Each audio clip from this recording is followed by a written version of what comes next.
On va démarrer par cette première table ronde. Je vais faire une toute petite introduction très rapide sur le débat sur la transition énergétique pour vous indiquer un petit peu où on en est.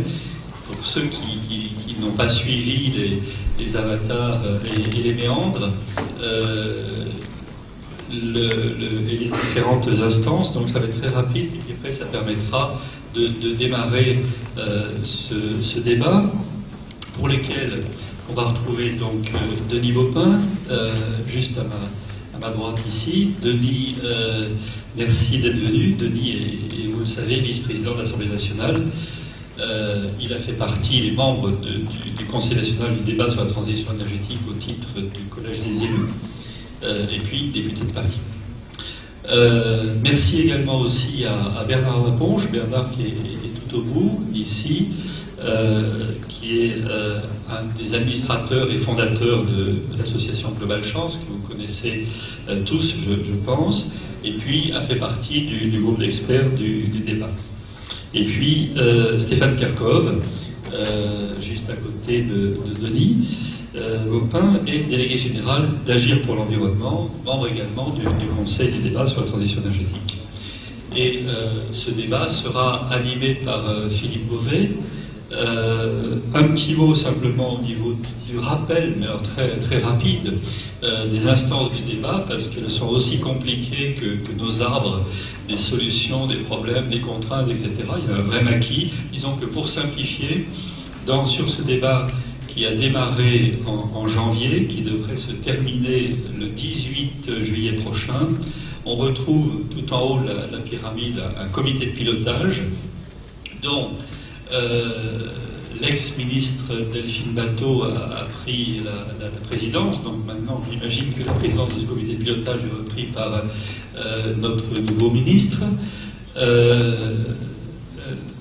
avec plusieurs personnes qualifiées, notamment Bruno Revel, notamment Laurence Tubiana, qui a joué aussi un rôle de facilitatrice très important dans le débat, Anne Lauvergeon, Jean Jouzel, et puis l'ancien PDG, je crois, de Michelin, je ne me rappelle plus son relié.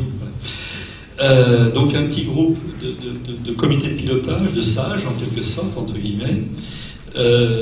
Ensuite, le Conseil national du débat, avec au total 6 ou 7 groupes, un petit peu dans la formation...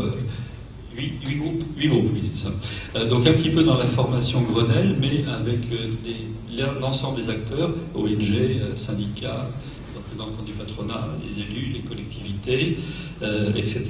C'est un peu le parlement du débat, c'est celui qui décide, c'est l'organe de décision et de discussion. Et contrairement au Grenelle, où finalement il y a eu une sorte de mélange dans les discussions entre les experts et puis les participants, où les participants étaient pour certains d'entre eux déjà des experts, mais il n'y avait pas cette dichotomie. Là, ce qui a été imaginé, c'est qu'il y ait la constitution d'un groupe d'experts, d'un groupe des experts qui a été piloté par Alain Grandjean et qui a réuni à peu près une quarantaine d'experts, assez pluralistes. La composition du groupe, je dois dire, est intéressante en termes de répartition plurielle, avec des experts qualifiés sur l'énergie, mais pas uniquement. Au départ, en tout cas, ça pouvait représenter quelque chose d'intéressant. Le groupe des experts étant en fait chargé de répondre à des commandes d'analyse, d'expertise, etc., venant du Conseil national du débat. Il y avait également aussi un secrétariat général, dirigé par Thierry Val, qui s'occupe de toute l'administration du débat, et puis ensuite aussi un comité citoyen, plus j'oublie également aussi un groupe de contact avec les entreprises, etc. Voilà, donc une organisation assez importante, assez complexe dans le débat, avec en plus des gens qui ont démarré plus vite que d'autres, ce qui aussi a pu provoquer quelques soucis, dont on va faire maintenant, sous l'animation de Philippe, donc une table ronde d'environ 1h30. Je pourrais terminer vers 15h30, à peu près, un petit peu plus, pas de problème, sur l'ensemble de ces questions-là avec nos invités. Voilà. Merci Thierry. Bonjour à tous, donc bienvenue dans cette première table ronde dont le titre est Retour sur le débat sur la transition énergétique et sur les questions qui fâchent. Ce titre comprend de lui-même deux parties, ce sont les deux parties de notre débat. Tout d'abord un premier bilan sur les 6 mois de ce débat. Première partie, je vous demanderai les uns les autres d'intervenir de façon assez courte, pendant 5 minutes, finalement, de dresser un bref bilan de ce travail. Et puis la deuxième partie que vous attendez peut-être tous, qui est peut-être la plus palpitante, c'est donc les points durs qui ont été soulevés et les questions qui fâchent. Pour la première partie, pour le bilan, je vais tout de suite donner la parole à Stéphane Kerkhoff. Stéphane, merci de nous rappeler dans quelles instances, dans quelle instance vous étiez, parce que l'organisation du débat était un petit peu compliquée, et puis ensuite de dresser votre bilan. Merci. Merci à Thierry de nous avoir vaguement rappelé comment fonctionnait le débat national sur la transition énergétique. Alors, loin de moi l'idée de remettre en cause son côté pédagogique, mais je pense que tout le monde n'a pas tout à fait compris comment fonctionnait ce vaste débat. En même temps, c'est pas de sa faute, parce que je suis pas certain d'avoir tout à fait compris comment fonctionnait encore l'ensemble de ces instances. Quand on agrège l'intégralité des membres qui participent à tous ces comités, donc comité de pilotage, secrétariat général, conseil national, 8 groupes de travail, comité citoyen, groupe d'experts, groupe de contact entreprise, groupe de contact collectivité, je pense qu'on doit arriver à peu près 1% de la population. Donc on a déjà bien touché la population française grâce à ce débat sur l'énergie. Trêve de plaisanterie, on a en face de nous plusieurs instances qui ressemblent beaucoup à des armées mexicaines, avec une vraie difficulté, c'est que plus on est nombreux, plus il est difficile d'aller en profondeur dans les débats et de trouver des compromis entre acteurs aux intérêts, allez, c'est pas un euphémisme, très divergents. Alors dans le temps imparti, déjà présenté qu'est-ce qu'un débat pour nous réussi et comment on atteint cette réussite. Pour nous, il y a des éléments, déjà le cadre, les moyens, les acteurs, les objectifs, les ambitions et une cohérence. Le cadre du débat, malgré tout, il reste assez flou. Depuis le début, on demande une question assez simple: comment prend-on une décision dans ce débat national sur la transition énergétique? Ça a été une des toutes premières questions quand on a vu qu'on était 112 au Conseil national de la transition énergétique. C'est de dire, très bien, on va travailler, on va consacrer beaucoup de temps, beaucoup d'énergie, mais à un moment, on veut savoir si ça se fait par vote, si ça se fait par collège, par structure, sur quel thème, comment. Et nous sommes à 12 jours de la fin du débat et on ne sait toujours pas comment on va décider. Et ça, c'est un vrai problème, c'est qu'à un moment, quelle que soit la qualité des échanges qu'on peut avoir, ils ne sont pas de qualité. Enfin bon, même s'ils avaient été de grande qualité, à un moment, il est quand même nécessaire de savoir si on vote ou s'il y a des majorités qui se dégagent ou si à un moment, le débat se conclut par une succession de cahiers d'acteurs sans volonté de faire une synthèse. Et malgré tout, on ne sait pas encore, une fois encore à 12 jours de la fin, si on va aboutir à une synthèse ou si ça sera juste une succession d'avis d'acteurs engagés. Les moyens, alors ça va peut-être plus sembler anecdotique parce que quand on ramène à des gommes et des crayons, généralement c'est qu'on n'a pas abordé le fond, mais malgré tout, ça dénote aussi une implication de l'État. Je vous rappelle 2 anecdotes. Par exemple, dans les groupes de travail aujourd'hui, ce ne sont pas les ministres qui se sont engagés, comme du temps du Grenelle, à animer et essayer de trouver des compromis et à amener leur poids politique dans la balance. C'était les associations et le MEDEF qui présidaient et rapportaient les groupes de travail. Ce qui fait que globalement, on se retrouve dans une situation assez ambiguë où les animateurs du débat sont en même temps les acteurs. Donc évidemment, il y a, comme tout débat, sans faire trop long, il est vrai qu'il y a une instance qui s'appelle le Conseil national du débat public qui sait organiser des débats. Donc c'est le métier avec des procédures à respecter que tout le monde connaît. Là, on a demandé aux acteurs, 1, de définir la charte du débat, 2, de définir le cadre du débat, et 3, de l'animer. Donc évidemment, on mélange les parties prenantes et les animateurs. Donc forcément, il y a des dysfonctionnements qui naissent de ces ambiguïtés. Un exemple qui peut paraître totalement caricatural et anecdotique, ce que j'appelle des gommettes. Dans les groupes de travail, pour définir les mesures prioritaires, c'est une personne du réseau Action Climat qui a dû travailler un soir avec du papier craft, qui a écrit sur des feuilles de papier craft et a donné des gommettes aux acteurs du débat pour coller des gommettes sur du papier craft pour identifier les mesures prioritaires. Parce que le ministère n'a même pas mis en place un intranet pour que les acteurs puissent à un moment identifier les mesures. Ce qui fait qu'à un moment, globalement, seuls les acteurs qui étaient présents pouvaient donner leur avis et les acteurs absents ne donnaient pas leur avis. Ce qui permet aux acteurs absents de remettre en cause l'avis qui a été décidé. Bon. Tous ces éléments-là participent au grand n'importe quoi qu'on a subi quand même depuis maintenant près de 6 mois. Je ne reviens pas sur les acteurs parce que c'est ce qui a provoqué malgré tout le départ de Greenpeace et des Amis de la Terre. Mais voilà, dans le comité de pilotage, retrouver l'ancien PDG de Michelin et l'ancienne PDG d'Areva. Une fois encore, on mélange tout. C'est-à-dire qu'à un moment, les animateurs du débat ne peuvent pas être des parties prenantes, a fortiori quand c'est des parties prenantes qui ne représentent qu'un seul angle. Cohérence.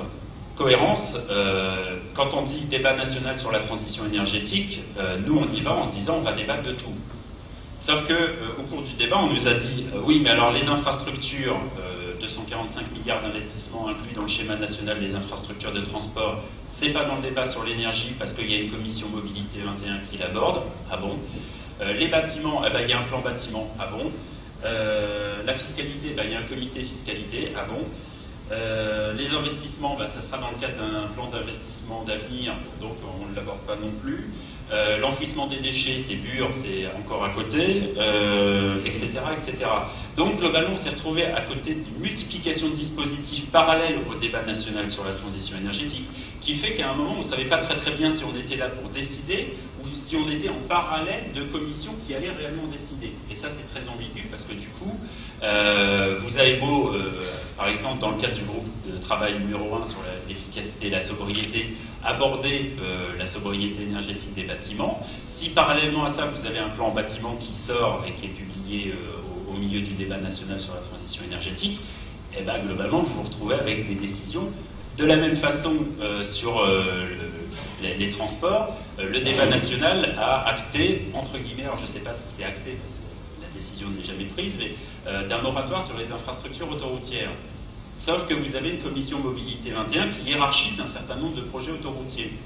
Donc du coup, une fois encore, vous êtes dans un dispositif débat national qui décide de choses, et parallèlement à ça, l'État qui continue à décider d'autres choses. Donc on ne sait pas très bien comment fonctionne tout ça. Je pense que je suis déjà arrivé sur la deuxième partie des questions qui fâchent. Bon. Bilan mitigé à 12 jours, c'est que globalement, on a une vraie difficulté à savoir ce qui va en sortir. Nous, on a fait le choix, pas sans débat d'ailleurs, d'y aller, et donc de jouer le rôle du débat. J'espère qu'on n'a pas perdu 200 heures en pure perte. Une fois encore, on nous a dit dès le départ qu'il n'y aurait pas de tabou comme pendant le Grenelle, à savoir qu'on pourrait débattre de tout, donc des infrastructures, du nucléaire, etc. etc. Ce qu'on constate, c'est que les infrastructures, elles ont été très peu abordées. Alors, est-ce que c'est voulu, pas voulu? Parce que c'est un grand flou. Quant au nucléaire, il faut reconnaître qu'on n'en a pas parlé. C'est-à-dire que l'enfouissement, on en a très peu... je suis désolé, on en a très peu parlé. Sans transition, Denis Bollard. Denis, vous avez un micro à votre gauche. Je pense que ça marche. En tant que représentant du monde politique, qu'est-ce que vous pensez, vous, de cet exercice? Bien, merci de m'avoir invité à ce débat contradictoire. Je m'attendais à ce qu'il soit plus consensuel, mais finalement, comme je suis assez largement en désaccord avec ce que vient de dire Stéphane, finalement il est plus contradictoire que je ne pensais.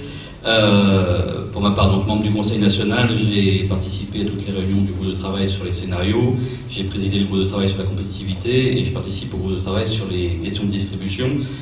J'y passe donc un paquet d'heures, c'est très prenant. C'est une grande première, c'est la première fois en France qu'il y a un débat comme celui-là qui réunit l'ensemble des acteurs concernés, du patronat aux syndicats, aux ONG, aux collectivités territoriales, les élus, l'État et les consommateurs, tout le monde est autour de la table, donc c'est une grande première. On peut donc trouver que c'est pas aussi rodé que peuvent l'être les négociations entre le patronat et les syndicats qui ont l'habitude, qui ont des méthodes de fonctionnement, etc. Et donc que ça se cherche un peu en matière de méthode. Moi je veux pas du tout en tirer le constat négatif qu'en tire Stéphane. D'abord parce qu'il y a un certain nombre de choses qui ont été largement abordées et qui seront dans les conclusions, que ce soit le plan bâtiment, les infrastructures un peu, mais enfin franchement, je n'ai pas toujours compris pourquoi certains considéraient que les futures infrastructures qui doivent représenter à peu près 0,1% du nombre d'infrastructures qu'on aura en France à la fin d'ici 10 ou 15 ans. C'est-à-dire que 99,9% des infrastructures aujourd'hui sont existantes, donc les nouvelles infrastructures c'est important, il faut se battre contre Notre-Dame-des-Landes, etc. Ça, c'est pas de débat là-dessus, mais c'est pas non plus le cœur du débat sur la transition énergétique. Le nucléaire, on l'a abordé. Donc moi, surtout ce qui me frappe, pour dire ce qui me frappe, ce que je comptais dire d'emblée, c'est la place de Négawatt là-dedans. Je ne le dis pas ici pour vous faire plaisir, mais franchement, le scénario Négawatt est dans toutes les têtes. Il est en référence. C'est pas lui qui sortira, je ne raconte pas d'histoire. Mais il a pris une place dans le débat qui est considérable. Quand la CGT, CGT de l'énergie, se plaint que dans tous les débats, dans les régions, etc., on parle du scénario Négawatt alors qu'ils critiquent eux, mais il n'y a pas eu d'expertise, ceci et cela, ça en dit long sur le fait que la place que ça a pris. À la fois le scénario et la méthode. Et ça a été reconnu par beaucoup d'adversaires. C'est-à-dire qu'à partir du moment où il y a le scénario des Négawatt sur la table, avec la boîte qui est ouverte, c'est pas une boîte noire, c'est avec la méthode, avec les critères, avec la façon dont ça a été élaboré, ça change complètement la façon dont les autres sont obligés de présenter leur scénario. Et très vite, il y en a un certain nombre qui tombent dans leur crédibilité. Crédibilité éventuelle pour certains, mais qui tout d'un coup, incapables de pouvoir expliciter les hypothèses, etc., se retrouvent marginalisés. Ce sur quoi, je pense, d'ores et déjà, on va avoir gagné, outre cet élément-là, c'est que l'efficacité énergétique, on n'en a jamais parlé autant en France. Jamais. Et aujourd'hui, c'est ne plus contesté par personne. Quasiment pas. Il reste l'UFE qui, évidemment, y voit un inconvénient par rapport à leur volonté de développer la consommation électrique. Mais à part ça, et c'est Thierry qui l'avait fait remarquer à la tribune du Conseil national, tous les scénarios, y compris ceux de l'UFE, y compris ceux du CEA, et évidemment Négawatt, l'ADEME, etc., tous prévoient une réduction de la consommation énergétique. À l'horizon 2050, c'est entre moins 20 et moins 50%. Donc ça, c'est un élément extrêmement important qu'on avait évidemment fait acter dans les conclusions du débat, c'est que tous les scénarios prévoient une réduction de la consommation. Donc c'est quelque chose qui aujourd'hui n'est pas considéré, ne peut plus être considéré, à part par quelques acteurs peut-être, comme la décroissance, pour eux évidemment c'est un gros mot, ou la récession, mais quelque chose qui est au contraire un facteur d'efficacité, un facteur de performance. Et moi, comme je vous l'ai dit, j'ai présidé le groupe de travail sur la compétitivité, j'ai été poussé par certains copains comme Mathieu Orphelin à prendre la présidence de ce truc, alors que franchement je ne m'y sentais pas vraiment vocation. J'ai même écrit souvent des trucs contre la compétitivité, la compétition, etc. Mais c'était un challenge pour moi que de faire la démonstration que nous étions capables de porter le débat sur la transition énergétique et de faire la démonstration que ça a un sens économiquement, que ça a un sens en matière de justice sociale de faire la transition. Et de toute façon, j'en suis convaincu depuis le départ, nous ne réussirons que si nous faisons la démonstration que c'est pertinent d'un point de vue social et aussi d'un point de vue économique. Et donc il fallait se coltiner avec le MEDEF. Et moi je suis content que le MEDEF soit là. Ils sont très présents. Mais tant mieux. C'est-à-dire je préfère qu'ils soient là pour débattre à visage découvert et qu'on confronte aux arguments, que ça se passe dans les couloirs. Ça se passe aussi dans les couloirs. Je pense que personne n'est lié et complètement naïf en la matière. Mais nous aussi on est dans les couloirs. Et nous aussi on va peser. Mais au moins, la confrontation, elle a lieu et les discussions, elles ont lieu. Et le groupe de travail sur la compétitivité, on en a sorti 18 recommandations qui ont été adoptées à l'unanimité des ONG, à la CGT, en passant par le patronat, la FNSEA, etc., sur comment on peut faire en sorte que la transition énergétique soit un atout pour la compétitivité. Alors je ne suis pas en train de dire que tout va bien, mais je veux souligner des acquis. Je veux dire qu'il y aura un avant et un après. Sur l'efficacité comme sur les renouvelables, je pense qu'on va avoir marqué des points. La loi ne sera pas le grand soir. On va en parler, j'imagine, tout à l'heure. Ce n'est pas le grand soir qui va tout d'un coup décider de notre transition énergétique. Mais je pense que ça va acter un certain nombre d'avancées. J'imagine dans les sujets compliqués, on parlera de nucléaire, donc je ne vais pas l'évoquer ici. Qu'est-ce que je voulais dire encore? Je m'étais noté.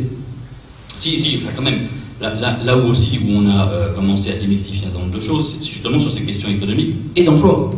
C'est-à-dire à faire la démonstration qu'aujourd'hui, c'est nous qui sommes pertinents sur ces questions économiques et d'emploi. C'est nous qui sommes les créateurs d'emplois. Moi j'étais parti, vous vous souvenez du chiffre de Proglio, qu'on allait perdre 1 million d'emplois dans la campagne si on faisait la transition. Bon, après j'en étais resté, le nucléaire c'est 120 000 emplois. Finalement en écoutant les syndicalistes d'EDF, le nucléaire c'est 30 000 emplois en France. 30 000, je pense que c'est important qu'on ait tous le chiffre en tête, 30 000 emplois. Sachant que c'est 75% d'électricité, ça je pense que dans cette salle, j'apprends ça à personne. En Allemagne, 25% d'électricité, c'est renouvelable, 390 000 emplois. Et chaque fois que nous balançons ces chiffres, forcément nous avons une force très importante dans le débat. Dans une période dans laquelle on sait qu'il n'y a pas de croissance et qu'il n'y aura pas durablement de croissance pour ceux qui pensent que seule la croissance est l'avenir de l'économie, c'est-à-dire il y a au moins un sens à dire qu'il faut que nous misions prioritairement sur toutes les filières qui sont les plus intensives en emploi. Et que clairement, entre le nucléaire d'un côté et la renouvelable de l'autre, et la transition énergétique, l'efficacité, les transports collectifs, etc., je ne fais pas tout le dessin, et les études qui ont été effectuées et qui ont été rendues publiques, notamment par Négawatt et par l'ADEME, ont fait la démonstration que c'était sans commune mesure. On se rend compte à quel point, de l'autre côté, tout ça, c'est un colosse ou d'argile, d'un point de vue économique. D'un point de vue économique, EDF, le nucléaire, ERDF, tout le système derrière, il y a tellement de biais, tellement de fragilité dans ce système que nous n'avons pas encore exploité suffisamment. Et tout ça, on l'apprend au fur et à mesure en travaillant, en se coltinant avec ce type de débat. Et quand la Creux révèle que EDF envisage d'amortir les réacteurs nucléaires à 50 ans, et que s'ils n'amortissent pas à 50 ans, ils sont bien dans la merde, alors que l'autorité de sûreté nucléaire, donc la Creux, l'autorité de sûreté nucléaire, c'est pas les écolos, hein. L'autorité de sûreté nucléaire dit ah ben les réacteurs, on va les poursuivre au-delà de 30 ans, au cas par cas, et au-delà de 40 ans, alors là, on va mettre en place un référentiel, on verra. Et les autres, de l'autre côté, ils nous disent, on va les amortir à 50 ans. Et ils sont cotés en bourse, quand même. Ils font partie du panier du CAC 40. On peut noter comme ça, les comptes. En tout cas, moi, je compte poser des questions, je peux vous dire, sur ce genre de choses. Et là-dessus, on est en train d'accumuler vraiment beaucoup d'éléments qui font la démonstration que ce que nous disons est pertinent d'un point de vue écolo, au sens où les gens nous entendent l'écologie, c'est-à-dire environnementale, énergétique, etc., sur le respect de la planète et tout ça, mais aussi d'un point de vue économique fondamentalement. Et que plus évidemment on internalise les coûts externes, plus on est pertinent d'un point de vue économique, ça c'était assez logique. Vous avez donc tiré un bilan plus positif, Denis Baupin, merci. Bernard Laponche, en tant qu'expert. Moi, je suis ravi d'entendre un élu enthousiaste. Ça, c'est quand même sympathique. Bravo, Denis. En fait, je suis assez d'accord avec les deux, parce qu'ils n'ont pas parlé de la même chose. Stéphane a parlé du déroulement du débat, de son organisation, et tout ça, et un peu Thierry. Et ça, c'était quand même pas beau. C'est pas bon. D'abord, il y avait une confusion déjà, c'est normalement un gouvernement qui organise un débat public, il ne se met pas directement dedans.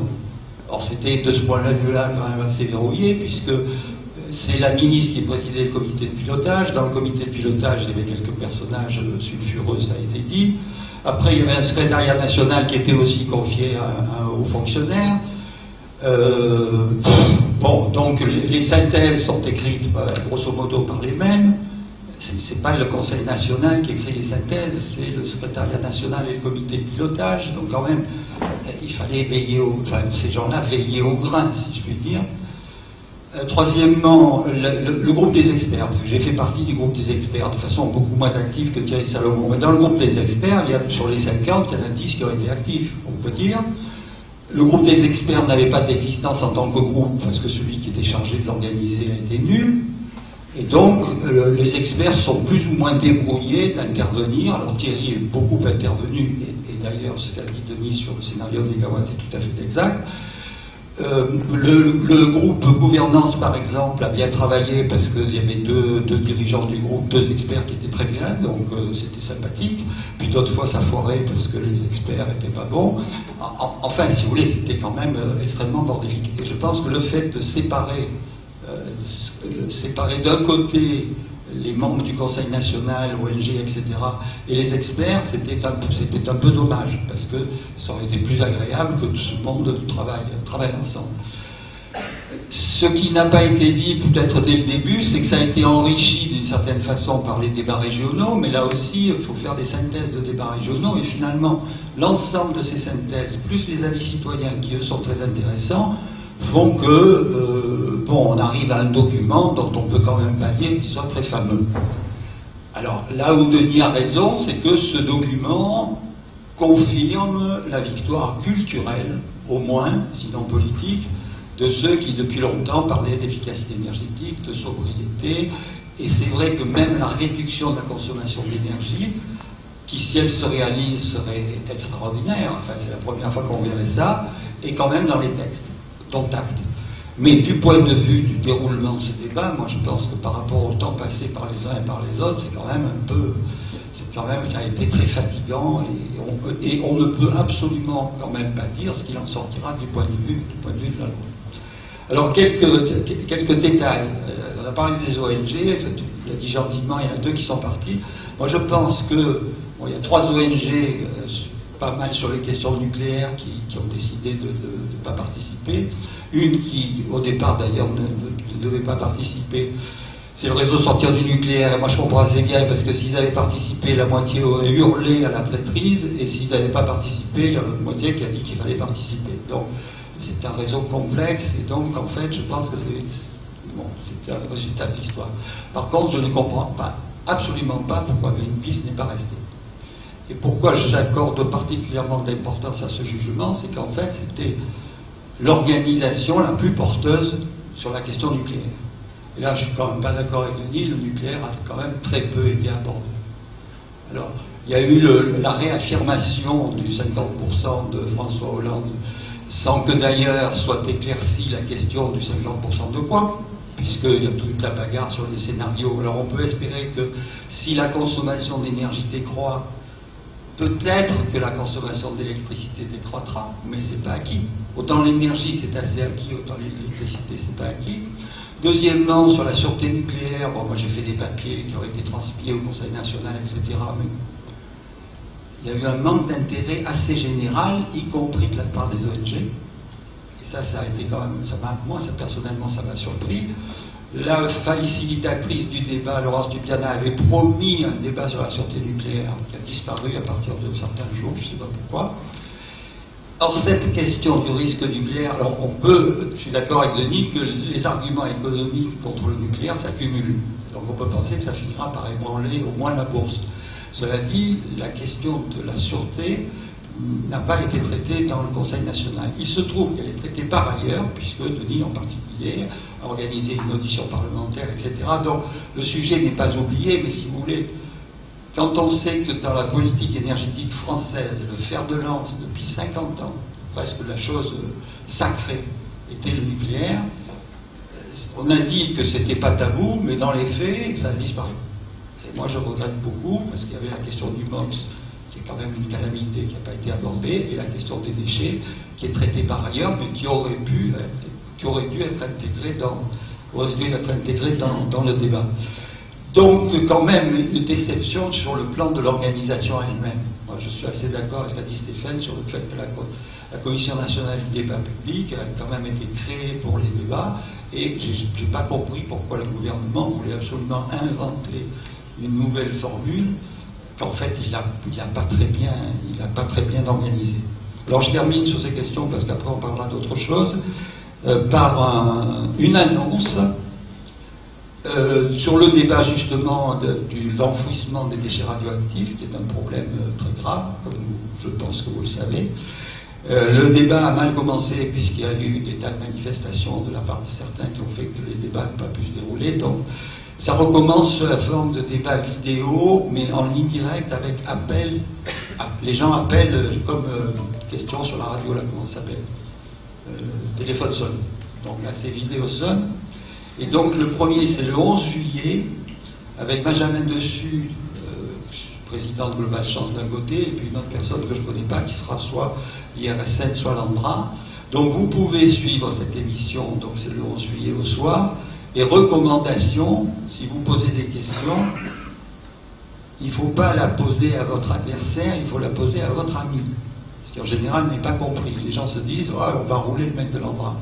Les mecs de l'Andra, ils ne sont pas mauvais, donc ils répondront de toute façon ceux qui voudront. Donc la recommandation, quand on fait un téléphone sonne ou une vidéo sonne, c'est d'interroger la personne dont on est proche, pour lui donner la parole, et donc pour lui permettre de développer ses thèses. Je ferme la parenthèse, merci. Bernard Ponche, merci. Alors la deuxième partie de ce débat, elle est consacrée aux questions qui fâchent, et à propos des questions qui fâchent, je signale l'un des derniers, voilà, vous l'avez deux fois, vous l'avez en double, l'un des derniers numéros du cahier de Global Chance qui porte exactement le même nom que cette deuxième partie. On va reprendre le même ordre de parole. Stéphane Kerkhoff, votre point de vue sur ces questions qui fâchent dans un temps un petit peu plus long que tout à l'heure. Et puis à la fin de ce tour de parole, vous aurez sûrement des questions à poser à nos trois invités. Une fois encore, je suis très mal à l'aise, moi, pour évoquer au-delà des questions de forme, les questions de fond, parce que je ne vois pas très bien, aujourd'hui, qu'est-ce qui ressort de ce débat. C'est-à-dire qu'il y a eu une première synthèse qui a été envoyée aux acteurs avant d'être retirée sous la pression du MEDEF il y a une quinzaine de jours. On nous a envoyé une nouvelle version qui doit être vaguement débattue quelques jours après-demain, pendant 2 heures dans un temps alors que la journée est dédiée aux collectivités locales, et une nouvelle réunion le 18 juillet où on est censé valider l'ensemble des conclusions, sauf qu'on ne sait pas du tout comment va se passer ce temps fort, sachant que, une fois encore, toutes les décisions, les modalités de décision, on ne les connaît pas. Je pense qu'on va juste aboutir à une succession de cahiers de doléances. Je fais juste un tac au tac avec Denis. Je pense que globalement, de ton point de vue de parlementaire, c'est sûr qu'aujourd'hui, les choses avancent. C'est-à-dire que grâce à votre boulot, notamment à Europe Écologie, vous réussissez à faire avancer des choses. Sauf que, est-ce que ça vient du débat énergie ou est-ce que ça vient de votre influence au sein de cette majorité? Je pense que ce n'est pas du tout lié aujourd'hui au débat énergie, qui est extrêmement brouillon et qui a multiplié les dispositifs. Une fois encore, on improvise un petit peu, par exemple, le débat citoyen, des débats régionaux, des débats au sein du Conseil national, avec une remontée progressive d'un certain nombre de conclusions qui émanent de différents groupes, et on ne sait absolument pas comment on fait des synthèses de tout ça, alors que, par exemple, les débats citoyens, c'est un dispositif en soi. On ne fait pas un débat national comme un débat national, avec à côté de ça une conférence de citoyens. Sinon, on se retrouve avec deux grands bateaux qu'on doit, sans mauvais jeu de mots d'ailleurs, se retrouver à faire une synthèse. Je profite juste de l'occasion de ce faux lapsus pour dire que malgré tout, enfin, débarquer la ministre à 15 jours des conclusions, pour moi, c'est juste scandaleux. À un moment, comment un ministre qui vient d'arriver va avoir la possibilité de reprendre 6 mois de débat avec les acteurs, comment on reprend le lien, comment à un moment on anime sans connaître véritablement les acteurs. Moi, ça me laisse pantoise. Je ne sais pas bien comment on peut oser faire un truc comme ça sans se dire, bah, de toute façon, on va stopper le débat, on va se reprendre au moins 3 ou 4 mois pour reprendre un petit peu le fil de ce débat. Sachant que, une fois encore, vu qu'on ne savait pas très bien comment décider et que une petite majorité, mais très active d'acteurs, notamment issus des syndicats, n'acceptent pas la charte du débat, refusent qu'on puisse acter le principe d'un passage de 75 à 50% de nucléaire, on peut largement se laisser 2 ou 3 mois pour que le ministre puisse prendre ses marques et pour qu'on puisse à un moment finir correctement le travail. Je prends un exemple comme les questions qui fâchent. Le GT2 a beaucoup travaillé sur les scénarios. Alors il est vrai que pour le coup le scénario négawatt a été au cœur des discussions.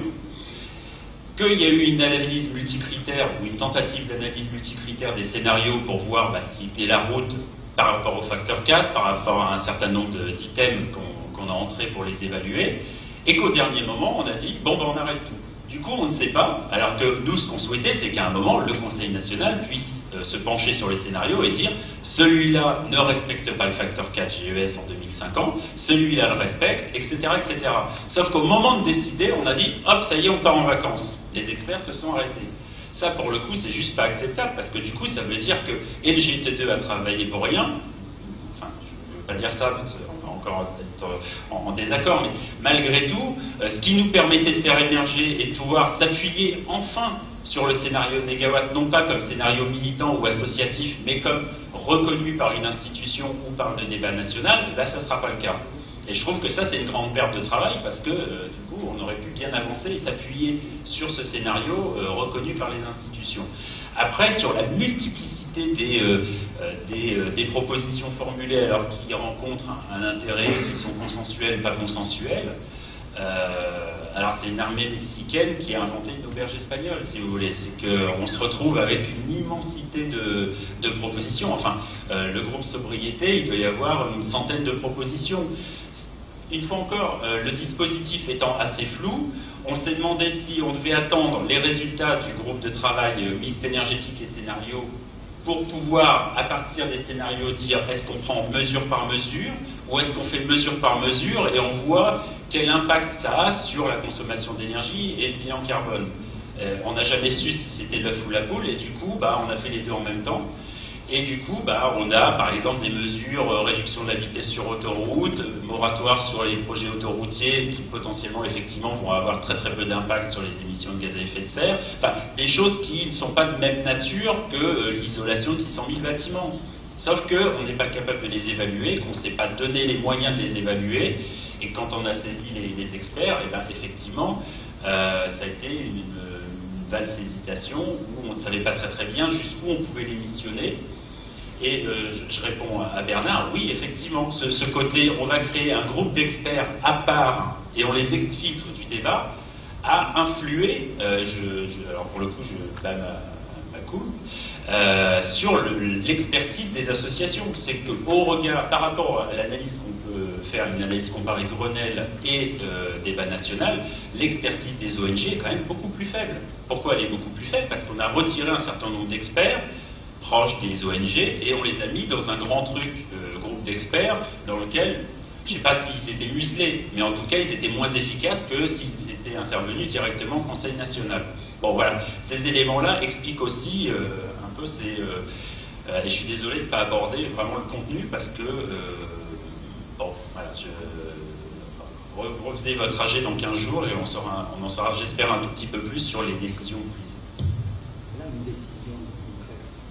Denis Baupin va en venir aux questions qui fâchent qu'il a notées sur sa toute petite carte de visite et son modèle très soft de tablette. Bon, non mais j'entends tout ce que dit Stéphane, et en partie, évidemment, il a raison, on a perdu beaucoup de temps, d'énergie, oui, non, je vais arrêter là, vous avez trop raison, mais évidemment, tout ça pourrait être beaucoup mieux, etc. Et on y perd beaucoup d'énergie. Bon, mais l'important, enfin, et je comprends qu'on n'ait pas le même point de vue parce que moi je serai dans la suite et ceux pour lesquels le débat va s'arrêter, bon, ça va s'arrêter quoi.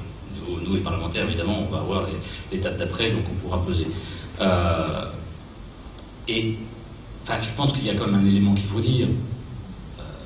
Thierry listait tout à l'heure les personnes qui pilotent le débat. Il y a là-dedans beaucoup de gens qui sont extrêmement proches de nos idées. Donc c'est ça qui me fait penser, et franchement, le document de conclusion qui nous a été adressé, qui en plus n'est pas trop du ciel, enfin, je veux dire, il a été travaillé, quelques-uns ont été associés en amont pour faire en sorte que ça soit en termes de contenu acceptable. Ces conclusions, c'est vrai, c'est pas les décisions, mais ça, je crois qu'à aucun moment, je pense que personne n'a penser que, vu la composition du dispositif, ce serait des décisions. C'est-à-dire que de Grenelle, il n'y a pas eu de décision. Il y a des recommandations qui sortent, et après, ça a été le Parlement qui l'a déshabillé. Donc là, cette fois-ci, la question qui va se poser, ou en tout cas, je ne sais pas si ça sera l'inverse, mais la question qui se pose d'abord des parlementaires qui sont, en théorie, associés au débat. Je dis en théorie parce que, de fait, à part les trois écolos, les autres ont été très peu présents, donc c'est pas forcément une bonne nouvelle, à part un socialiste quand même très présent qui est président de la commission de développement durable de l'Assemblée nationale, très proche de nos idées, hein, pour la santé nucléaire, pour vous la faire simple, donc voilà. Le nouveau ministre, Philippe Martin, il vient du pôle écolo du PS, hein, donc ça a été quand même une heureuse surprise. Le débarquement de Delphine Batho est scandaleux, enfin toutes les choses se sont passées de façon extrêmement brutale et donc ça, on ne peut pas avoir par rapport à ça la moindre sympathie pour la méthode, etc. Mais à l'arrivée, s'il n'y a pas de prise de retard sur le calendrier, c'est parce que en fait on a un nouveau ministre qui est bien au courant des dossiers et qui les connaît. Donc bon. Après, J'entends ce que dit Bernard et Stéphane sur l'absence du nucléaire dans le débat. Alors évidemment, ça dépend de ce qu'on souhaitait qu'il soit débattu. Pour moi, le socle, c'est qu'on réussisse à sortir de ce débat avec 50% de nucléaire en 2025 et que tous ceux qui voulaient que ça soit mis en question aient perdu. Voilà. Donc ça, parce que derrière, c'est quand même l'élément qui restera comme un des trucs les plus des victoires les majeures des écologies, si on l'obtient. Et donc, moi, je ne vais pas dire que tout est gagné, etc. Mais en tout cas, si on s'est impliqué dans ce débat, c'est pour obtenir ce type de choses. Et donc, et avec, en plus, dans les recommandations, donc une étude sur la mise en œuvre, sur comment on atteint ces 50% en 2025 qui va être lancée. C'est une des recommandations du groupe de travail sur les scénarios, justement, sur lesquels on s'est beaucoup battu sur cette recommandation avec les ONG qui étaient présentes. Et donc, on a eu gain de cause sur les conclusions et contraint de cette façon le MEDEF et les syndicats. Alors, là-dedans, d'ailleurs, quand on dit le MEDEF et les syndicats, je pense que c'est des raccourcis. Dans les syndicats, il y a des syndicats productivistes, CGT, FO, CFE, CGC, tous représentés par des représentants de l'EDF. Voilà, les choses sont très claires. C'est tous des gens d'EDF. Et puis la CFDT, à part, très proche, au contraire, de positions, mais c'est pas exactement les mêmes que les nôtres, très proche de positions globalement sur la favorable à la transition énergétique.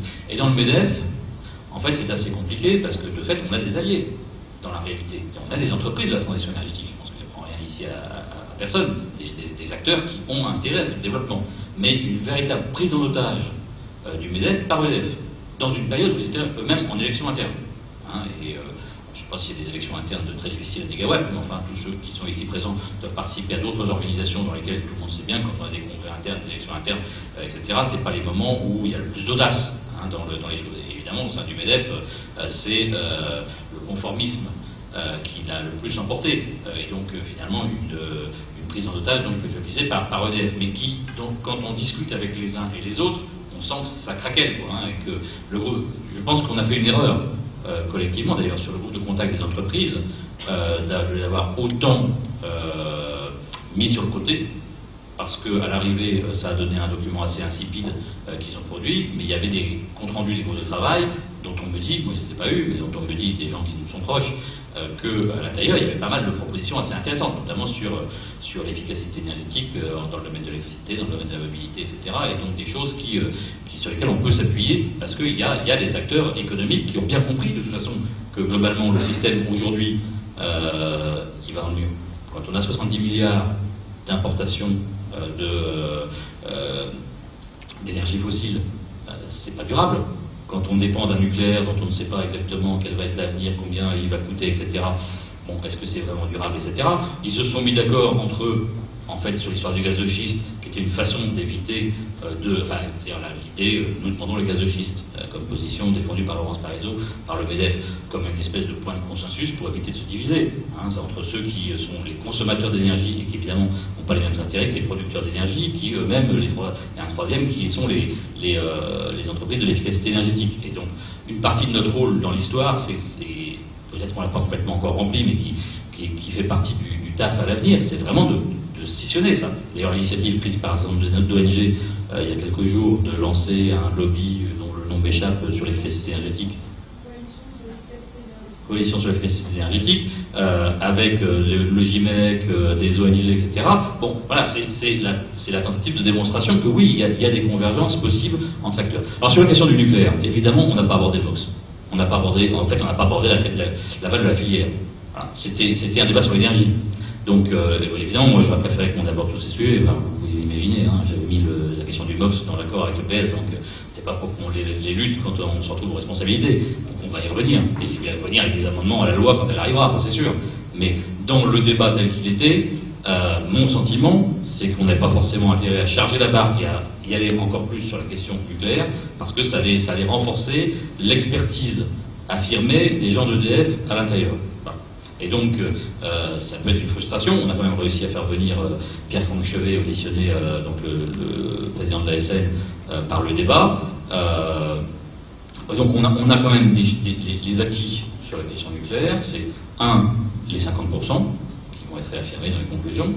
2, le fait que le politique aura compétence pour reprendre la main, pour fermer des centrales nucléaires, ce qui n'est pas le cas aujourd'hui, puisqu'aujourd'hui on peut fermer les centrales nucléaires que sur décision d'EDF ou de la SN, et Et donc, soit de l'exploitant qui, évidemment, n'y voit pas beaucoup d'intérêt, soit de l'autorité de sûreté qui, elle, le fait dans un cadre de sûreté, on peut discuter, hein, mais globalement, en tout cas, c'est pas pour des décisions énergétiques. Et donc, ça, je pense que c'est acquis aujourd'hui que tout le monde s'est rendu compte qu'on est dans un scandale sur le fait que l'État est dans de telles difficultés pour fermer une centrale nucléaire comme Fessenheim, et donc il faut que la loi change de ce point de vue-là.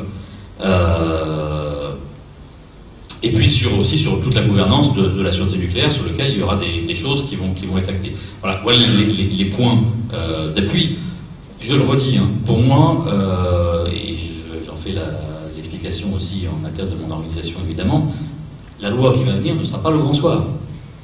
Nous sommes dans un processus dans lequel nous allons essayer de cranter un certain nombre de choses qui vont rendre les choses de plus en plus difficiles pour le nucléaire et de plus en plus faciles pour les alternatives, de façon à ce que progressivement la viabilité de ce que nous disons devienne de plus en plus évidente.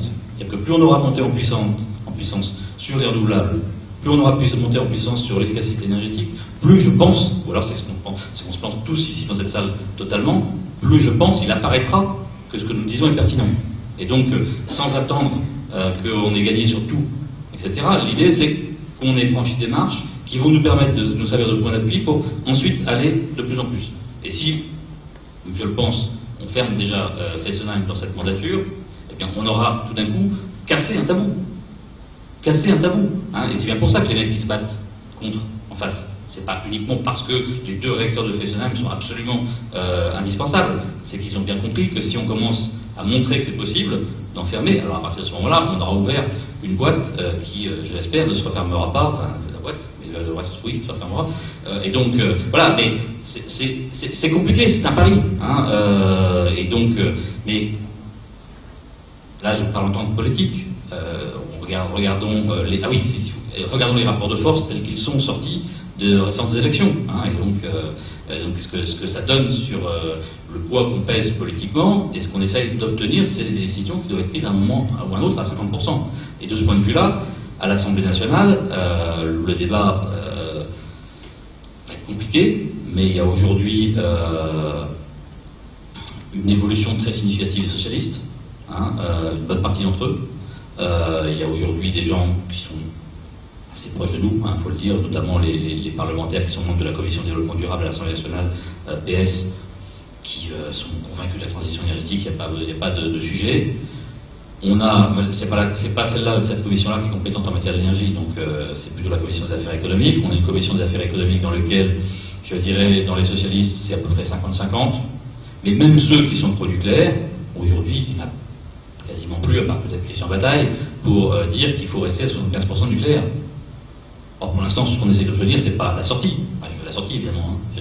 J'ai posé un amendement, c'est sûr, hein, mais il ne gagnera pas. Mais c'est d'obtenir que les 50% soient actés dans la loi et qu'on ait 50% en 2025 et qu'on ait commencé à compter l'histoire pour continuer derrière. Voilà. Et donc, réussir à trouver des alliances majoritaires à l'Assemblée nationale pour 50% de nucléaire en 2025, ça me paraît possible.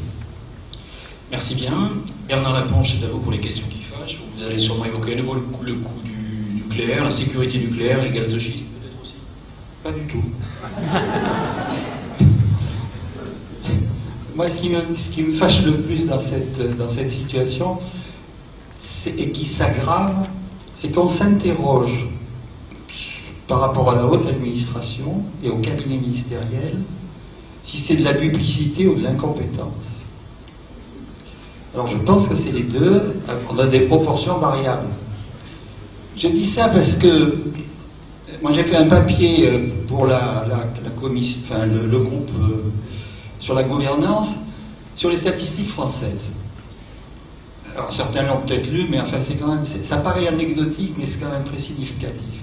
Prenez le livre des statistiques annuelles, produit par le commissariat au développement durable, dirigé par Mme Papalardo en particulier, puis par Dominique Dron, 94 pages de statistiques, d'explications détaillées sur l'énergie, le machin, le truc.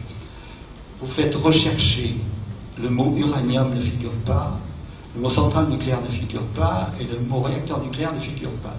C'est extraordinaire à quel point on arrive dans un bouquin d'une centaine de pages sur l'énergie en France à ne pas prononcer ces mots-là, Et on peut se poser la question de pourquoi. C'est-à-dire quelqu'un qui cherche les statistiques françaises, c'est que la France est la mecque du nucléaire, et dans les statistiques, le mot uranium ne figure pas.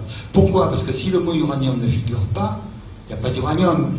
L'électricité, qu'on appelle d'ailleurs la chaleur, on l'appelle l'électricité, est produite par l'opération du Saint-Esprit sur le territoire national. Donc, la production nucléaire est nationale, et donc la France est indépendante à 50%, puisque, etc.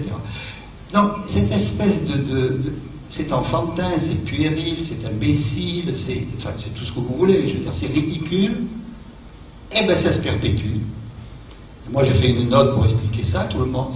Et dans le groupe de la gouvernance, il y avait d'ailleurs Madame Papalardo, ancienne commissaire, qui avait donc signé le rapport en question, mais elle n'avait rien à faire des statistiques françaises, c'est dommage. Et elle m'a dit, ah ben oui, je l'avais jamais vu. Alors personne n'avait jamais vu qu'il n'y avait pas le mot uranium dans les statistiques françaises.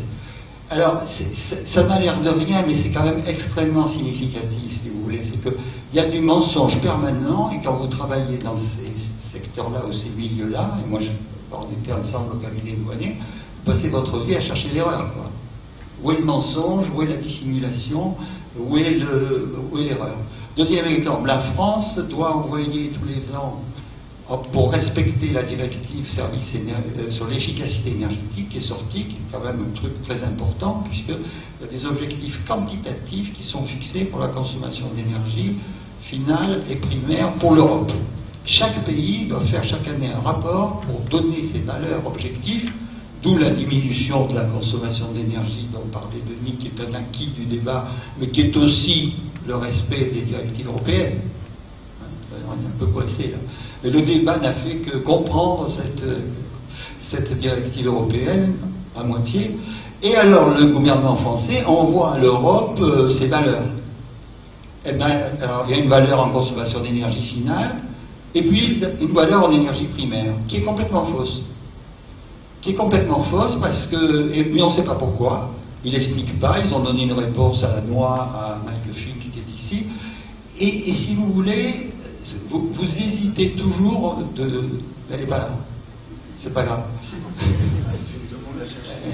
Allez la chercher. Et donc, si vous voulez, c'est très difficile parce que du coup, vous ne savez jamais sur quel pied danser, quoi. Ils envoient un chiffre, il est faux, il faut prouver pourquoi il est faux, etc.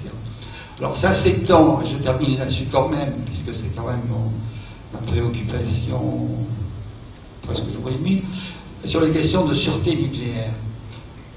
Il se trouve que, curieusement, et même avec un certain étonnement, la nouvelle direction de l'autorité de sûreté nucléaire a fait un certain nombre de déclarations, grâce justement aux auditions publiques, dont certaines ont été organisées par Denis, extrêmement alarmantes. Le directeur de l'autorité de sûreté nucléaire dit textuellement: une crise grave et durable, accident nucléaire majeur, est tout à fait possible, nous devons l'envisager et nous devons nous y préparer. Ce qui pose le nucléaire, le débat nucléaire, d'une nature tout à fait différente d'avant, puisqu'avant, eux disaient l'accident n'est pas possible, ne venez pas nous emmerder avec nos histoires d'accidents, de déchets, etc. Maintenant, ils disent l'accident est possible et il faut s'y préparer. Et donc la question qui est posée aux citoyens ou aux politiques, c'est de dire, est-ce que pour chauffer de l'eau à 330 degrés, on doit accepter le risque qu'il y ait un Fukushima en France? Alors vous choisissez, ça doit être Dampierre, Paluel, enfin il y en a partout. Sorte à la verticale. Et donc, la question se pose dans ces termes, et là, au niveau des dirigeants, c'est comme si M. Chevet sifflait. Enfin, aucune réaction. Et ça, ce sont des questions qui fâchent. Cette question de l'espèce de déni total, que ce soit sur les statistiques, que ce soit sur les déchets, ou que ce soit sur l'accident nucléaire, sur cette question-là.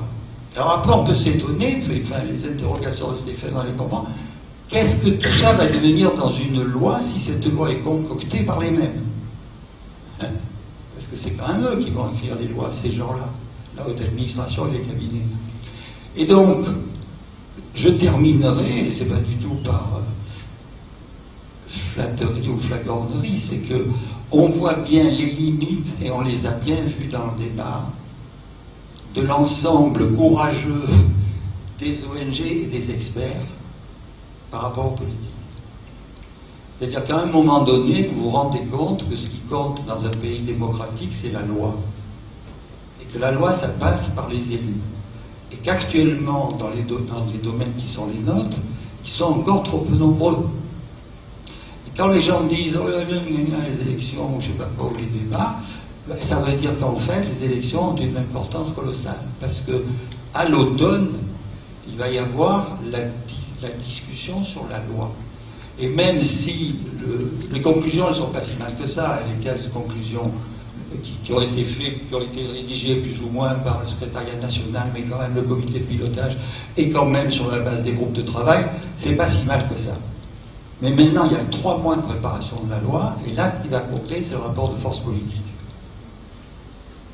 Quand tu dis qu'elles sont pas si mal, c'est celle d'avant le MEDEF ou d'après le MEDEF? C'est celle du 4 juillet. Cette histoire du MEDEF, bon, je comprends que les ONG ils ont eu raison de taper du poing sur la table pour gueuler, mais en fait, c'est plus une histoire de procédure que l'histoire du retrait du texte, qui d'ailleurs a été remis d'ailleurs sur le site du débat. Ça a été plus un moment compliqué du débat, en fait, on va dire les choses clairement. On s'est retrouvé, conclusion du débat, une ministre, Delphine Batho, qui n'était pas prête à arriver aux conclusions parce qu'il y a lundi prochain une réunion sur le rendu des débats régionaux. Et donc elle a dit, si on sort des conclusions avant le rendu des débats régionaux, on va donner l'impression que les débats régionaux, on s'en fout. Donc il fallait gagner du temps. C'est vraiment courte, hein, mais c'est à peu près ça. Et donc on a demandé à tout le monde, sortez des préconisations, vous avez le droit d'en donner 4. Nous, pas complètement con, mais on a un peu perverti le truc, c'est-à-dire avec les ONG, avec les collectivités, avec la CFDT, les parlementaires, en fait on en a rendu une quinzaine, au moins. Donc à l'arrivée, finalement, on a eu un poids dans les conclusions qui était surreprésentatif par rapport au MEDEF. Mais si on dit, attendez, si vous sortez un truc où Baupin, Dantec, Cogé, ça pèse autant que le MEDEF. Bon, et donc, si le document était laissé dans le débat, on aurait eu un débat sur la procédure. Voilà, c'est pour ça qu'il a été retiré. Après que les autres disent c'est pas normal que le MEDEF puisse faire retirer un document, voilà, c'est une façon de créer du rapport d'enfort dans l'histoire. Il ne faut pas non plus surinterpréter ce truc qui était plus une histoire de procédure. Voilà. Merci. Donc nous sommes déjà rentrés dans la partie questions-réponses. Est-ce que d'autres personnes ont des questions? Une main vient de se lever tout au fond.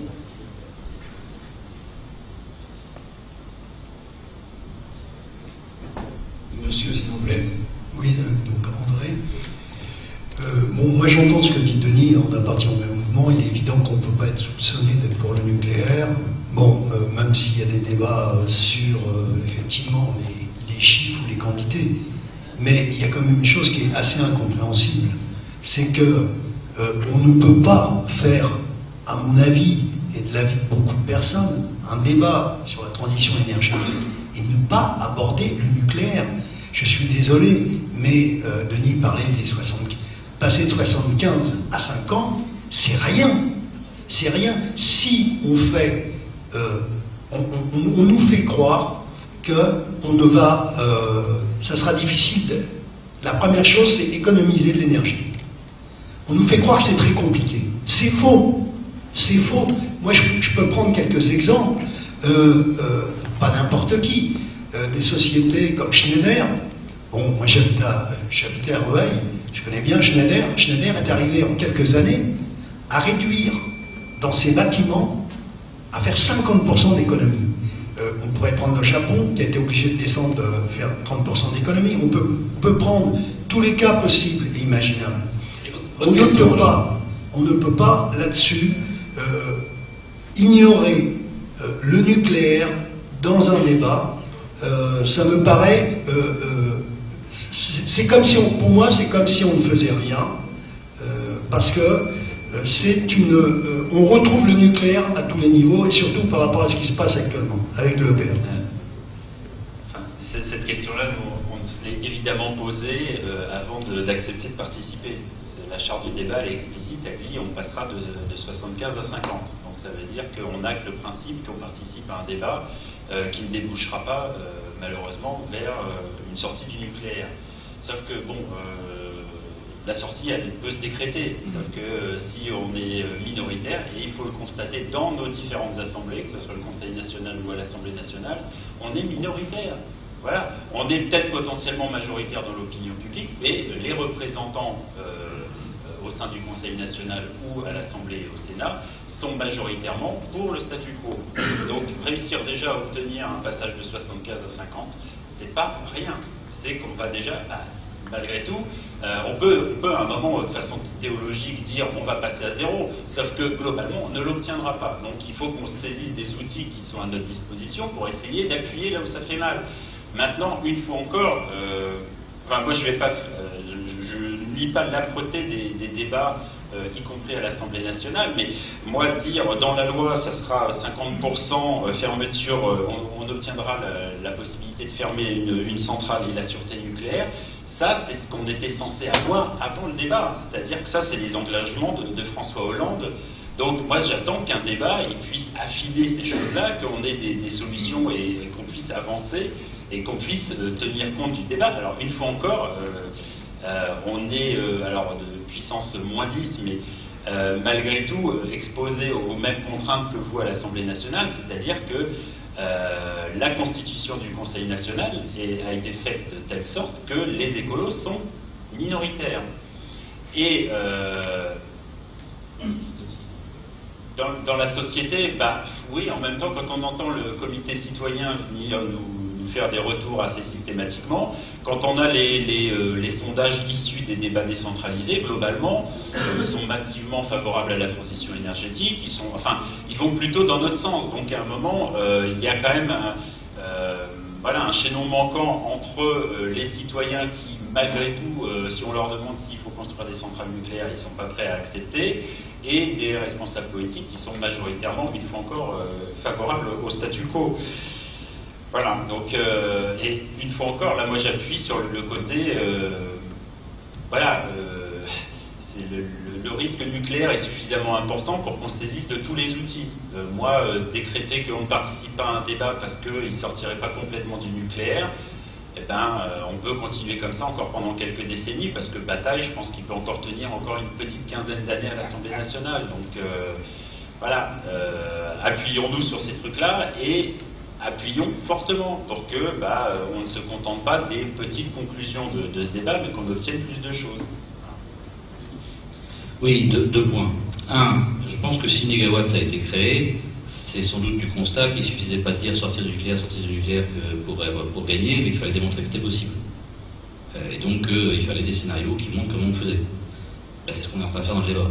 C'est-à-dire que c'est pas parce qu'on ne parle pas énormément du nucléaire que le truc est éludé, c'est parce qu'on a surtout essayé de mettre en évidence comment on faisait. C'est-à-dire comment on rend crédible auprès de l'opinion publique qui, globalement, très majoritairement n'est pas amoureuse l'opinion publique du nucléaire, mais qui pour une part se dit oui mais on ne sait pas comment on va faire autrement, ou ça va coûter vachement cher si jamais on en sort, etc. Donc ce qu'on est en train de faire, c'est de faire la démonstration que c'est possible. Voilà, je pense que c'est pour ça qu'on passe énormément de temps dans des choses qui sont autres que ce sujet-là, parce que c'est pour faire la démonstration. Deuxièmement, j'ai oublié. Stéphane dit les 50%, c'était les engagements de François Hollande et la fermeture de Fessenheim aussi. Oui, mais le débat aussi. C'est-à-dire que dans les engagements de François Hollande, c'est que ces décisions-là seront traitées d'un débat qui permet de montrer comment on fait. Et donc, dans la façon de procéder, et après, c'est vrai que pour l'instant, on n'a pas l'équation précise de ce qui sera dans la loi et qui dira comment on atteint les 50% en 2025. C'est-à-dire que la façon dont on va procéder, donc ça va être le truc sur lequel il faut être super attentif, c'est quel va être le dispositif.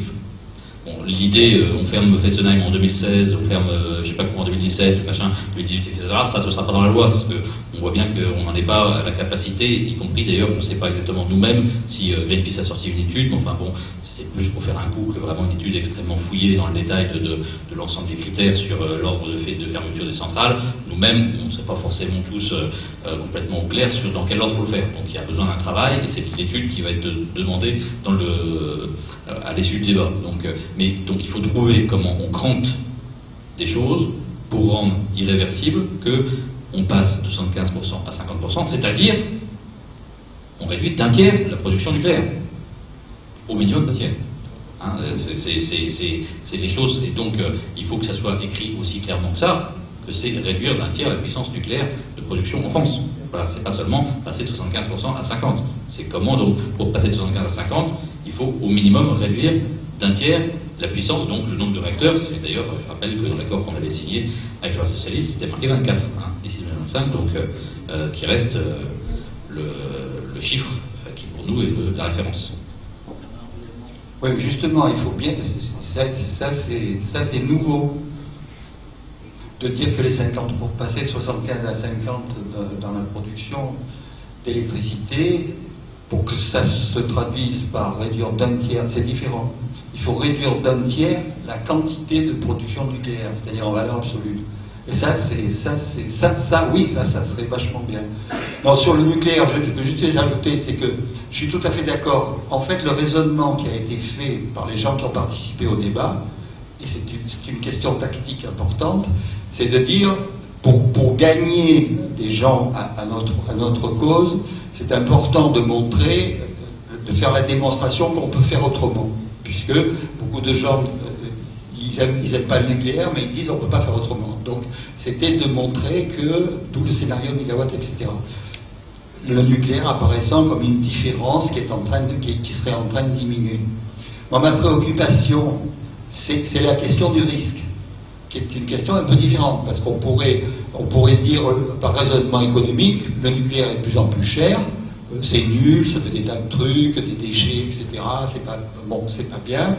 Et petit à petit, on va passer à une économie plus sobre et à une économie plus d'énergie renouvelable, et le nucléaire va se désagréger de lui-même, ce qui est d'ailleurs possible.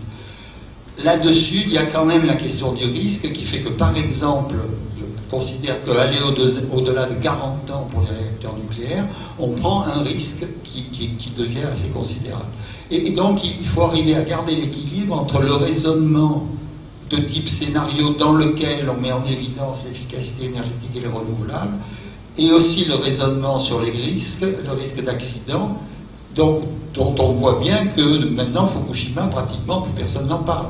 Alors que ça reste un risque très présent, non seulement à Fukushima, mais dans tous les réacteurs du même type. C'est bien la balance entre les deux, enfin, la complémentarité entre les deux qu'il faut conserver. Merci. Encore une ou deux questions. D'abord, Madame devant, au deuxième rang. Bonjour. Dominique Flao, donc vous n'avez pas parlé des débats régionaux, c'était pas dans les slides, et pourtant ça me paraît être une dimension très importante. Et je comprends que les personnes qui sont des experts et qui traitent de ça tout le temps sont fatiguées de perdre du temps à essayer de convaincre. Par contre, sur le terrain régional, il faut bien dire qu'il y a quand même très peu de personnes qui sont impliquées sur ces questions-là, et ils connaissent quelque chose, je dirais même dans la CGT, même au MEDEF local, enfin, etc. Et donc le débat national a eu un effet vraiment très positif au niveau régional de ce point de vue-là. Alors, donc la question pour moi aujourd'hui, bon, même si ça n'a pas été tout simple, c'est plutôt comment est-ce qu'on poursuit ce débat, parce que effectivement, enfin, ça a été les positions de l'ensemble des groupes politiques de la région qui a pris connaissance de la synthèse la semaine dernière, en même temps voté pour schéma climat et énergie. Ça a été, mais il faut continuer.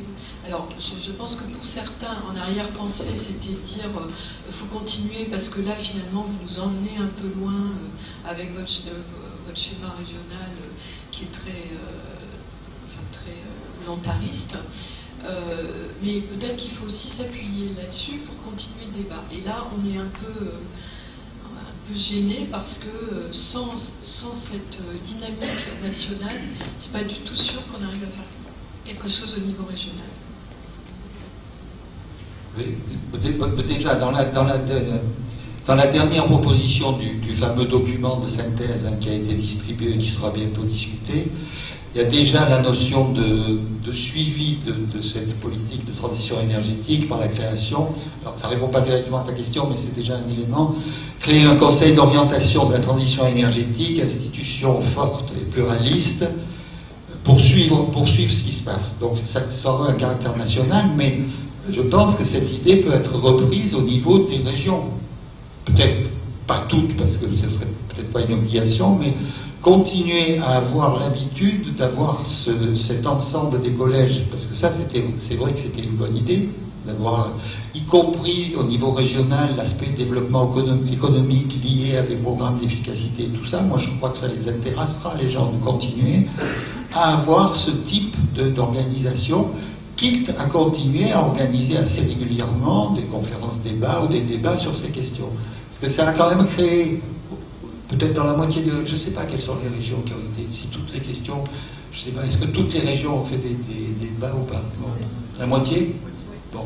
Ben, au moins dans celle-là, et puis après les autres peut-être se raccrocheront, avoir un peu la même configuration de suivi, d'application de la transition énergétique, de la loi, du schéma régional, animé avec, une fois par an par exemple, bon, des réunions ou 2 journées, etc.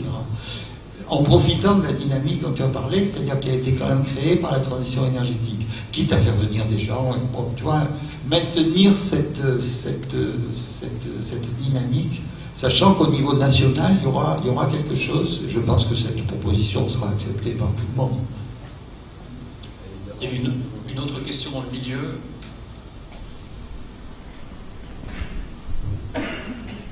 Oui, c'est plus une remarque. Il faut voir que l'histoire des 50% nucléaire en 2025, si jamais il y a baisse de la consommation d'électricité, ça fait plus que 50% de diminution d'un tiers en volume. Non, mais sur le climat, le facteur 4 chapeaute le débat. Donc, quelque part, il est non remis en cause quasiment. Déjà, ça c'est vrai. Et par ailleurs, même une partie du MEDEF dit, bon, attendez, facteur 4, c'est pour l'ensemble des pays industrialisés. Mais enfin, vu nous, comme on est vachement performants grâce à notre nucléaire, bon, en fait, on ne devrait pas faire le facteur 4 vraiment, parce qu'on devrait se mettre au même niveau que les autres à l'arrivée. Bon. Mais globalement, c'est quand même extrêmement minoritaire. Le truc, facteur 4, est quand même affirmé. Alors c'est vrai qu'il y a la question de savoir si c'est sur l'énergie et ou sur l'ensemble. Et il y a une excellente note de Thierry Salomon qui est sortie, même sortie de la salle lui aussi. La note est sortie, la note qui est sortie, je crois, récemment dans le groupe d'experts, justement pour expliciter que finalement, à l'arrivée, c'est sans doute une coïncidence, mais seul Négawatt et l'ADEME, finalement, réussissent à faire vraiment moins 50% de l'ensemble. Bon, et donc, c'est un élément de plus pour faire pression dans ce sens-là. Alors, le pic pétrolier, par contre, alors là, ça, c'est pas du tout un sujet. D'abord, on ne l'a pas vraiment abordé en tant que tel. On a plus abordé la dépendance pétrolière et donc le coût pour l'économie que réellement la question du pic, y compris parce que dès qu'on commence à rentrer dans ces sujets, nous avons nos amis qui nous sortent que les gaz de schiste et compagnie et que tous les sables bitumineux, tout ça vont faire que le pic pétrolier, c'est très longtemps parce que finalement on va avoir du pétrole encore en grande quantité. Et donc la question est moins de savoir quand est-ce qu'on aura réellement plus de ressources que la question de son coût. C'est-à-dire que c'est la vraie question, c'est que le pétrole bon marché, c'est fini. Voilà. Après, est-ce qu'on peut continuer à avoir des succès d'années, des machins, etc. Bon, sur les gaz de schiste, ça a été agité comme un rocher dans le débat et par un ministre en particulier par ailleurs, mais depuis des mois et des mois. Mais en fait, c'est vraiment, on est dans le truc qui n'est pas du tout venu dans le débat. Il y a quand même eu, parce que ça a été longtemps demandé par le MEDEF, une des réunions, une audition cette semaine sur la question du gaz de schiste, mais à l'arrivée, sauf erreur, dans les recommandations, il n'y a rien. Voilà, c'est nada, quoi. C'est-à-dire c'est un sujet qui, comme je le disais tout à l'heure, je pense, a vraiment été choisi par Laurence Parisot au moment où elle se représentait pour la présidence du MEDEF et donc devait essayer d'avoir le soutien et d'EDF d'un côté et des consommateurs d'énergie et de tout le monde, comme pour dire, hop, je fais une proposition qui est en dehors du champ, qui dit la compétitivité c'est le gaz de schiste, et comme ça j'évite qu'on ait à choisir entre les pro-nucléaires, les anti-nucléaires, etc. Voilà. Mais de fait, à l'arrivée, ils ne se battent pas vraiment dans le débat pour que le sujet soit mis sur la table et vraiment avancé. Merci. Raymond devant, qui s'impatiente. Non, je ne m'impatiente pas du tout. Oui, je risque de faire un hors-sujet, c'est ma spécialité, mais puisque depuis quelque temps je passe mon temps à coloniser les espaces publics, je me demandais comment ce débat national pourrait servir aussi à passer un certain nombre de messages. C'est-à-dire jouer le même jeu, mais pour une bonne cause, que celui de Laurence Parisot, quoi, utiliser les armes de diversion massive pour passer certains messages, justement. Je reviens sur des points que j'ai abordés ce matin, qui ont un rapport aux causes premières, finalement. On a parlé d'intégrer des externalités, qui est un moyen d'affaiblir le nucléaire. Il me semble qu'il y a d'autres causes premières. Par exemple, j'en ai parlé ce matin, la question de la préférence pour le présent. Le fait que la valeur qu'on accorde à l'argent de nos enfants, c'est moins que l'argent que nous avons, et ça change complètement les conditions des comparaisons économiques. C'est probablement étranger au débat sur la transition énergétique, mais d'un autre côté, c'est complètement décisif.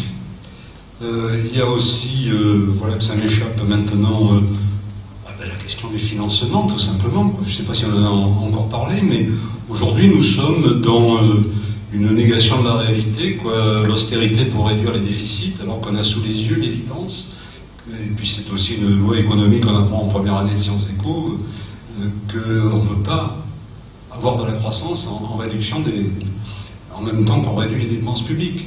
Pour que les revenus des uns sont les dépenses des autres, je suis bien dans leur sujet, mais il me semble que c'est important. Si on veut que les revenus des entreprises et des particuliers augmentent, il faut que les dépenses publiques augmentent. Il ne faut pas qu'elles diminuent. C'est une loi de la comptabilité, c'est même pas une loi de l'économie. Voilà, donc toutes ces choses qui sont étrangères au débat, mais qui le gouvernent complètement, il me semble que est-ce qu'il y aurait un moyen de les faire passer quelque part? Le GT4, le groupe de travail 4, qui a été animé principalement par la FNH, Mathieu Orphelin, a beaucoup travaillé sur les finances. Donc là, pour le coup, on n'a pas besoin de réintroduire par la bande des débats qui n'auraient pas eu lieu. La question, c'est de savoir comment on fait pour entrer en interaction avec le comité fiscalité de Pertuis juste à côté, et est-ce que ça aura un impact dans le budget 2014? Parce que malgré tout, si on a des débats, mais qu'on nous dit que finalement les débats restent assez théoriques ou hors sol, mais que les parlementaires ne se saisissent pas des conclusions, ou si on les n'entre dans la loi qu'en 2015, le caractère effectif du débat va quand même prendre... ça devient du moyen terme. Bon, évidemment, on peut toujours réclamer d'aller plus vite en besogne. On voit le rythme de l'institution et on peut aussi voir les limites. Maintenant, moi je voulais aussi répondre à madame, c'est quel est le but d'un débat? Est-ce que c'est uniquement de faire de l'éducation populaire, ou est-ce que c'est d'acter des mesures pour la transition énergétique? Et évidemment, c'est totalement corrélé. Il n'y a pas de transition énergétique sans mobilisation citoyenne. Sauf qu'une fois encore, ce n'est pas les mêmes outils. Moi, je pense que l'outil Négawatt, l'association, fait de l'éducation populaire, fait des formations, anime le débat public. Malgré tout, si on attend que ce soit l'institution qui donne le là du débat public, moi je me dis qu'il y a juste quelque chose qui ne va pas. L'État, il est là pour voter des lois, pas pour animer le débat public. Voilà, donc, et malgré tout, on est dans cette situation, c'est qu'on s'est retrouvé dans ce débat public à organiser des conférences régionales dont la vocation c'était, justifiée par dans les régions, on va prendre des mesures qui remonteront et puis le Conseil national va les lire et comme ça alimentera les décisions. Sauf que ça, c'est juste improbable. Voilà, on a 12 caisses de textes. À un moment, c'est pas comme ça que ça fonctionne. Donc, identifions bien les buts et les objets des débats pour éviter de mélanger tout. Parce qu'à un moment, sinon, c'est le grand flou et on multiplie des dispositifs une fois encore. Oui, deux choses en réponse. Sur le financement, c'est une question clé. Dans la période actuelle, c'est évident qu'on ne peut pas raconter que on va claquer des doigts et que tout va tomber du ciel. Je pense que là où on a gagné quand même des choses, c'est que de toute façon on a fait la démonstration que ne rien faire va coûter aussi. Et que de toute façon, il y a le coût de l'action et le coût de l'inaction, et que globalement, de toute façon, ça va coûter de l'argent dans tous les cas. Et donc, on n'est pas, on n'a pas complètement gagné, hein, mais globalement, culturellement, malgré tout, on a quand même beaucoup marqué de points sur le fait que on n'est pas dans l'histoire où c'est la transition énergétique, c'est la gabegie, ça dépense, etc. On n'a pas les moyens, et puis on reste sur le statu quo, et finalement, ce sera facile quand on voit les 70 milliards d'importation de pétrole, etc. Enfin bon, on ne fait pas l'histoire, mais donc ça c'est quand même un élément qui fait que de toute façon, il y aura besoin d'argent. Donc la question, c'est comment on va le trouver, qu'on fasse ou pas la transition. Après, la question, l'argent de nos enfants, etc., est sous-évalué puisqu'on transfère aux générations futures. C'est un débat qu'en tant qu'écolo, on maîtrise bien. Ça, c'est vrai que c'est pas au cœur du débat, et en même temps, c'est super difficile dans la période, faut être honnête. C'est-à-dire que quand on a la précarité énergétique, 8 millions de précaires énergétiques, quand on a des gens qui ont du mal à finir les fins de mois, etc., on a du mal, et quand les entreprises nous disent qu'elles tirent la langue parce que la compétitivité française est en berne, etc., qu'on les croit ou qu'on les croit pas, en tout cas, ils ont culturellement gagné sur le fait de faire passer ce message, c'est très difficile de dire, bon, ok, ça va peut-être être difficile pour les 15 ans qui viennent, mais enfin, dans 20 ans, c'est quand même mieux pour ce qui se passe dans 20 ans, quoi. Ça, c'est quelque chose sur lequel, culturellement, on n'a pas réussi pour l'instant à gagner, quoi. Quand l'AIE sort, il y a quelques jours, un message disant oui, on peut économiser 1500 milliards de dollars en ne faisant pas la lutte contre le dérèglement climatique, mais à partir de 2030, ça nous en coûtera 5000 milliards, c'est juste. Mais je ne suis pas sûr que ça passe la rampe aujourd'hui du débat. Et pourtant, c'est l'AIE qui le dit. Hein. C'est pas nous qui le disons, c'est des organismes réputés comme étant sérieux et crédibles pour ceux qui sont dans ces domaines-là. Donc, mais ça, c'est cette question de. Et pourtant, dans nos lois, dans nos juridictions, etc., on nous explique qu'il faut gérer en bon père de famille, hein, avec le caractère patriarcal de ces expressions, mais quand même qui devrait conduire à ce qu'on se dise qu'il faut avoir une gestion de long terme, etc., une vision de long terme. Enfin, quand on regarde les crises financières, on se dit que ça fait longtemps que c'est entre ce principe-là et la réalité du monde financier tel qu'il est organisé. Et d'ailleurs, moi, ça fait partie des choses sur lesquelles je n'avais pas à ce point pris conscience aujourd'hui qu'il y avait des vraies difficultés sur le financement. C'est qu'aujourd'hui, la démonstration est faite que c'est pertinent de faire de l'efficacité énergétique dans les bâtiments. Ça rapporte de l'argent. Quand vous prenez la durée de vie d'un bâtiment, ça rapporte de l'argent d'investir pour l'isoler, et sur sa durée de vie, vous allez récupérer l'argent en économie d'énergie, en valorisation du patrimoine, etc. Et le problème qu'il y a, c'est qu'en fait, les banques n'y ont pas intérêt parce que ça rapporte moins vite que de jouer en bourse. Et donc, notre discussion sur comment on fait avancer la transition énergétique est malgré tout relié à d'autres questions sur comment aujourd'hui le système financier, et notamment national, mondial, etc., a ou pas intérêt à investir dans des activités qui sont pourtant l'intérêt collectif. Donc tout ce qu'on a à faire pour modifier le système financier, évidemment, hein, derrière ça. Mais on voit bien qu'on est aussi, on touche à des sujets sur lesquels, si on se contentait d'être entre nous, à se convaincre qu'on a raison, qu'on a des solutions techniques, etc., ça ne suffit pas, quoi. On est obligé d'aller se confronter aussi avec d'autres débats. Merci. Un tac-au-tac, c'est que malgré tout, dans le jeu d'acteurs, le MEDEF n'est pas du tout représenté par des représentants des banques, des assurances, par exemple. Et ça manque dans le débat. Ils pourraient nous apporter aussi leur expertise en termes d'outils et d'instruments financiers. Une toute dernière question. Et puis sinon, nous allons clore cette table ronde. Et personne devant, oui.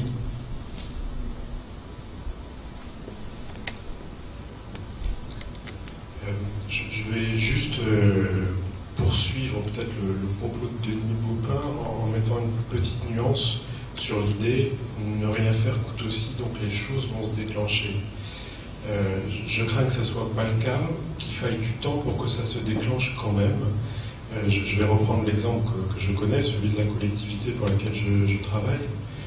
Nous, si nous envisageons d'investir 30 millions d'euros sur la ville de Nemours. Si nous envisageons d'investir 30 millions d'euros en perspective 2050, on peut mener la transition énergétique au niveau du patrimoine bâti de la collectivité. Aujourd'hui, nos dépenses d'énergie représentent à peu près 6 à 7% du budget de fonctionnement, ce qui est déjà très élevé par rapport à d'autres collectivités. si on ne fait rien, à l'issue du mandat qui vient, donc en 2020, on sera plutôt aux alentours de 8%, avec des perspectives sur la croissance de l'énergie qu'on a menée en interne en montant un petit peu les seuils recommandés par l'ADEME ou l'Agence internationale de l'énergie, et puis à 10% aux alentours de 2026. Autrement dit, si on se positionnait dans une dizaine d'années, en 2022, en imaginant que nous n'aurions rien fait, le coût cumulé de l'inaction en 2050, si on a un retard de 10 ans au démarrage, parce qu'aujourd'hui on considère qu'on a fait trop peu de choses, s'élève à 12 millions d'euros. Donc si j'attends 10 ans aujourd'hui, ça va me coûter la moitié des 30 millions d'euros que je devrais investir pour mener la transition. Donc quand on voit les choses comme ça, on se dit qu'il faut absolument agir. Cela étant, ma charge sur mon budget de fonctionnement aujourd'hui est relativement faible, en tout cas les élus la perçoivent comme faible, à 6 ou 7%, c'est 900 000 euros sur 16 millions d'euros. Et puis dans un mandat c'est très très loin pour un élu, dans un mandat je serai à 1,2 million. Après tout, si je fais rien, ou si je suis contraint de ne rien faire parce que j'ai d'autres investissements engagés, dans 6 ans, je serai qu'à la situation actuelle, plus 300 000 euros par an, ça passe encore. Et le risque, c'est que ça passe même encore sur le mandat d'après, en allant de 2020 à 2026. Mais si on est dans ce scénario-là, eh bien nous aurons perdu, en cumulé, la moitié de l'investissement qu'on devrait faire pour réaliser la transition. Donc attention à l'idée que ça va s'enclencher parce qu'on perd beaucoup à ne pas faire. Mais ayant été en charge de ces dossiers pour une collectivité un petit peu plus grosse que Nemours, j'ai bien conscience de la difficulté à faire passer ces messages. Mais je n'ai pas dit que c'était gagné. Hein. Là, je disais, globalement, donc culturellement, on commence à faire passer ces messages. Sans doute que ce que tu décris, à juste titre, ça doit nous amener peut-être à essayer d'imaginer les mécanismes de comptabilité publique qui pourraient modifier ce raisonnement.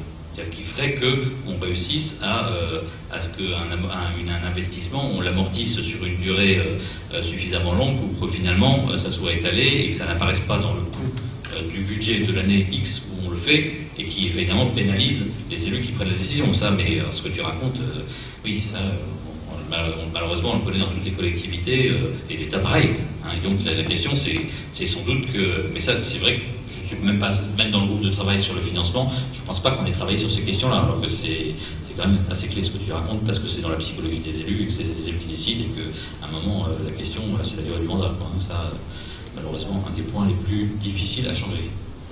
Merci bien Denis Baupin. Je vais clore ce débat et je redonne la parole pour conclure à Thierry qui va prendre le micro qui est à côté de Denis. Merci beaucoup à vous trois, merci aussi à Philippe.